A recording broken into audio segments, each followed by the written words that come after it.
பெரம்பலூர் மாவட்டத்தில் வறட்சி மற்றும் அதிக பனியினால் மாம்பழ விளைச்சல் பாதிக்கும் நிலை ஏற்பட்டுள்ளது. இதனால் வரும் சீசனில் மாம்பழங்களின் விலை உயரும் நிலை உள்ளதாக விவசாயிகள் தெரிவிக்கின்றனர்.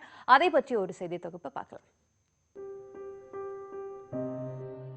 பெரம்பலூர் மாவட்டத்தில் விஸ்வக்குடி, அன்னமங்கலம், அரசலூர் உள்ளிட்ட கிராமங்களில் நூற்றுக்கணக்கான மாந்தோப்புகள் உள்ளன. இந்த தோப்புகளில் உள்ள மாமரங்களில் தற்போது காய்பிடிப்பு தொடங்கியுள்ளது. ஆனால் கடும் வறட்சி மற்றும் பனிப்பொழிவு காரணமாக விளைச்சல் மிகவும் குறைந்துள்ளதாகவும், வரலாறு காணாத வறட்சியினால் காய்ந்து போன மரங்களில் பூக்கள் பிஞ்சு வைக்காமல் கருகி போவதாகவும் மா விவசாயிகள் வேதனை தெரிவிக்கின்றனர். கூலி ஆளுக்கே ரொம்ப கஷ்டமா இருக்கு.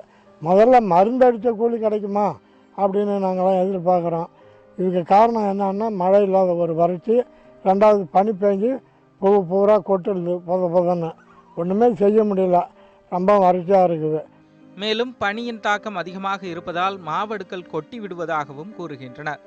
தற்போது நிலவும் வறட்சி காரணமாக தண்ணீர் பாய்ச்ச தேவையான நீர் ஆதாரம் இல்லை என்றும், இந்த நிலையில் மழை பெய்தாலும் விளைச்சல் ஆகாது என்றும் கவலை தெரிவிக்கின்றனர். ஈல்டு எப்படி காமிக்கிறது, வருவாய் எப்படி காமிக்கிறது, ஒன்றுமே இது வருமானமே கிடையாது. இந்த வருஷம் ரொம்ப டல்லு.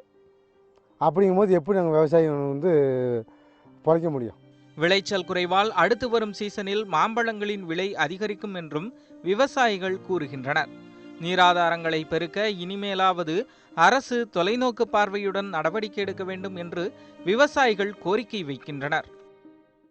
பனியின் காரணமாக பூக்கள் அனைத்தும் கருகி கொட்டி விடுகின்றன. இதனால் காய்ப்பு திறன் மிகவும் குறைவாக இருக்கும், விளைச்சல் மிகவும் குறைவாக இருக்கும் என்று கவலை தெரிவிக்கும் விவசாயிகள் வரும் காலங்களில் இந்த கோடை காலத்தில் மாம்பழங்களின் விலை மிகவும் அதிகமாக இருக்கும் என்று கூறுகிறார்கள். பெரம்பலூரிலிருந்து ஆர். ராஜவேல், நியூஸ் 18 தமிழ்நாடு.